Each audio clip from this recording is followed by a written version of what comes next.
రాష్ట్ర వ్యాప్తంగా వక్ఫ్ బోర్డు ఆస్తులు అన్యాక్రాంతమవుతున్నాయని, అంగుళం కూడా వదలమని, తిరిగి స్వాధీనం చేసుకునేంత వరకు పోరాటం చేస్తామని రాష్ట్ర వక్ఫ్ బోర్డు చైర్మన్ అబ్దుల్ అజీజ్ తెలిపారు.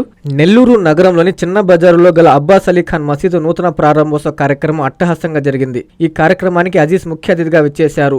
అజీజ్ కు మైనారిటీ నాయకులు, స్థానిక నాయకులు, కార్యకర్తలు ఘన స్వాగతం పలికారు. నమాజును నూతన మసీదులో చదివారు. అనంతరం అజీజ్ మీడియాతో మాట్లాడుతూ మాగుంట లేఅవుట్లో 19 ఎకరాలు అన్యాక్రాంతంపై ధ్వజమెత్తారు. ఈ కార్యక్రమంలో మైనుద్దీన్, కరీముల్లా, సాబిర్ ఖాన్, సమీ హుసేని, ఇంతియాజ్, హయాత్ బాబా, నౌషాద్, షాషా ముహద్దీన్, యస్రబ్, కాలేసా తదితరులు పాల్గొన్నారు.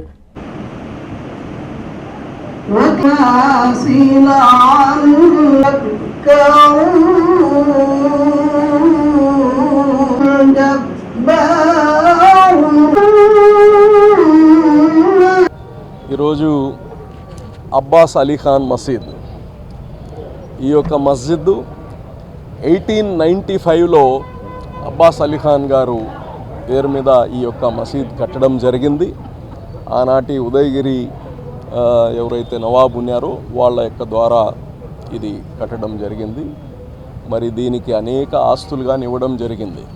ఎలాగైతే టెంపుల్స్కి కొన్ని మాన్యం ఇవన్నీ ఇస్తారో ఆ టెంపుల్ని మెయింటైన్ చేయడం కోసం దీనికి కానీ ఇక్కడ ఇమాం మౌజన్ ఇప్పుడు ఎవరైతే ఇప్పుడు మనం ఇస్తున్నాం తెలుగుదేశం హయాంలో ఒక 5,000 మసీదులకి ఇమాం మౌజన్లకి మనం వేతనాలు ఇస్తున్నాం. ఆ రోజుల్లో అలాంటి వెసులుబాటు ఉండేది కాదు. ఆ రోజుల్లో వెల్ఫేర్ యాక్టివిటీస్ ఉండేవి కాదు. గుళ్ళు కావచ్చు, మసీదులు కావచ్చు, ఇవే సెంటర్ పాయింట్. కమ్యూనిటీకి సపోర్ట్ ఎక్కడ వస్తుంది? మసీద్ నుంచి రావాలి. కమ్యూనిటీకి మార్గాలు ఏమైనా ఉంటే సమస్యలు వస్తే సొల్యూషన్స్ ఎక్కడొస్తాయంటే మసీద్ నుంచి వచ్చేది. సో అలాగా ఈ మసీద్కి అన్ని ఏర్పాట్లు చేసి అన్నట్టు పెద్దలందరూ చేశారు. అయితే ఈ మసీదు చాలా పాతదైపోయి కొద్దిగా ఇబ్బందికరంగా అయిపోతే దీన్ని రెన్యువేట్ చేసి ఈరోజు నూతనంగా కట్టడం జరిగింది. మరి ఈరోజే ఇనాగ్రేట్ చేసుకొని ఇందాక ఫస్ట్ నమాజ్ కానీ ఈరోజు చదవడం జరిగింది. చాలా సంతోషంగా ఉంది. మరి అదేవిధంగా ఈ రాష్ట్రంలో అనేక మసీదుల ఆస్తులు అన్యాక్రాంతం అయిపోయి ఉన్నాయి. ఉదాహరణకి ఇప్పుడు నెల్లూరులోనే కలాన్ మస్జిద్ 18.5 ఎకరా మన మాగుంట లేఅవుట్ అక్కడంతా ఉంది, అది అన్యాక్రాంతం అయిపోయింది. దీనికి సంబంధించిన ఆస్తులు నెల్లూరులో కానీ అనేక మసీదులకి పెద్దలు ఆనాటి స్థాపకులు ఎవరైతే ఉన్నారో వాళ్ళు ఈ మసీద్ ద్వారా సమాజానికి మేలు జరగాలని అనేక ఆస్తులు వదిలిపెట్టారు. అందులో కలాన్ మస్జిద్ మన ఫతేగాన్పేటలో ఉండే మసీద్ కళ్ళ ముందు 18.5 ఎకరా మాగుంట లేఅవుట్లో ఏదైతే up to KVR petrol pump దాకా ఆ మసీద్ స్థలాలు అన్యాక్రాంతం అయిపోయింది.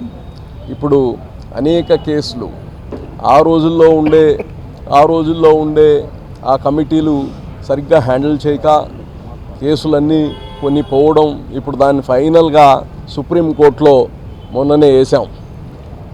సుప్రీంకోర్టులో పోరాడుతున్నాం. ఈ అబ్బాస్ అలీ ఖాన్ మసీద్ కానీ అనేక ప్రాపర్టీసు లిటిగేషన్స్లో ఉన్నాయి. దాన్ని కానీ ఏ ఒక్క ఆస్తిని కానీ వదిలిపెట్టే పరిస్థితే లేదు. ఎందుకంటే ఇది ఏదో ప్రభుత్వ భూమి కాదు, ఇది చుక్కల భూమని ఆ భూమని తీసేసుకోవడానికి. దేవుడు కోసం వదిలిన భూమి, ప్రజల మేలు కోసం వదిలిన భూమి. అది మసీద్ కావచ్చు, అది టెంపుల్ కావచ్చు, అది చర్చ్ కావచ్చు, ఇట్ డజంట్ మ్యాటర్. అది ఒక రిలీజియస్ పర్పస్ కోసం, వాళ్ళు పుణ్యం కోసం వదిలినది. అది దాన్ని ఈరోజు అన్యాక్రాంతం చేయడం ఇది కరెక్ట్ కాదు. మరి ఈరోజు ఒక స్కూల్ కడుతున్నాం మనం, ఇది మన యొక్క జామియా మస్జిద్ నుంచి స్కూల్ కడుతున్నాము. వండర్ఫుల్ స్కూల్ కడుతున్నాము. నారాయణ గారి సహకారంతో ఆ యొక్క స్కూల్ కానీ ఏర్పాటు చేస్తున్నాము సిఎస్ఆర్ ఫండ్స్ ద్వారా. అదేవిధంగా బారాషాహిద్ దర్గాలో కానీ ఇప్పుడు 18 కోట్ల రూపాయలతో బారాషాహిద్ దర్గాలో ఒక షాహీ మసీద్ కడుతున్నాం. అక్కడ ఏదైతే ఈద్గా ఉందో దాన్ని కానీ బిల్డ్ చేస్తున్నాము. నిన్న ప్రభుత్వం ఈరోజు హజ్కి పంపడానికి యాత్రికులకి ఒక్కొక్క ₹1,00,000 సబ్సిడీ ఇవ్వడం ఫస్ట్ టైం ఇప్పుడు ప్రస్తుతం ఉండే భారతదేశంలో ఆంధ్రప్రదేశ్ ఒకటే ఇస్తూ ఉంది. దానికి కానీ 1987 మంది హజ్కి వెళ్ళారు. మనమే ఇక్కడ ఎంబార్క్మెంట్ పాయింట్ ఇక్కడి నుంచే విజయవాడ నుంచి పెట్టాము.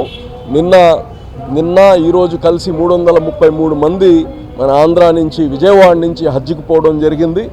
మరి రాబోయే రోజుల్లో ఇంకా అందరూ కానీ విజయవాడ నుంచే పోవాలని కానీ అన్ని ఏర్పాట్లు కానీ చేయడం జరిగింది. తెలుగుదేశం ప్రభుత్వం కూటమి ప్రభుత్వంలో కంప్లీట్గా ముస్లిమ్స్కి ఎక్కడ కానీ ఇబ్బంది లేకుండా అన్నీ చేస్తున్నాం. ఇంకా చేయాల్సిన చాలా ఉంది. ముఖ్యమంత్రి గారితో మాట్లాడి రాబోయే రోజుల్లో స్థానిక మంత్రులు నారాయణ గారు, వేమిరెడ్డి ప్రభాకర్ రెడ్డి గారు, ఇక్కడ స్థానిక ఎమ్మెల్యేస్ అందరితో కలిసి నెల్లూరులోనే కాదు రాష్ట్రంలో ఉండే మైనారిటీస్ అందరికి కానీ మంచి జరిగేటట్టు, వాళ్ళ యొక్క హక్కులు వాళ్ళకు వచ్చేటట్టు, వాళ్ళకు రావాల్సిన ప్రతి వెల్ఫేర్లో స్కీమ్స్లో వాళ్ళ యొక్క భాగస్వామ్యం ఉండేటట్టుగానే చేస్తామని తెలియజేస్తాం. కల్మషం లేని వ్యక్తిత్వం, ప్రజల మంచి కోరే మనస్తత్వం, మచ్చలేని నాయకత్వం, మా మనసులో మీరు పదిలం. ప్రతిక్షణం ప్రజాహితం, ప్రతి శ్వాస ప్రజల ధ్యాస. నెల్లూరు ఎంపీ జనహృదయ నేత శ్రీ వేమిరెడ్డి ప్రభాకర్ రెడ్డి గారికి జన్మదిన శుభాకాంక్షలు. ఇట్లు పోలుబైన రూప్ కుమార్ యాదవ్, డిప్యూటీ మేయర్, నెల్లూరు నగరపాలక సంస్థ.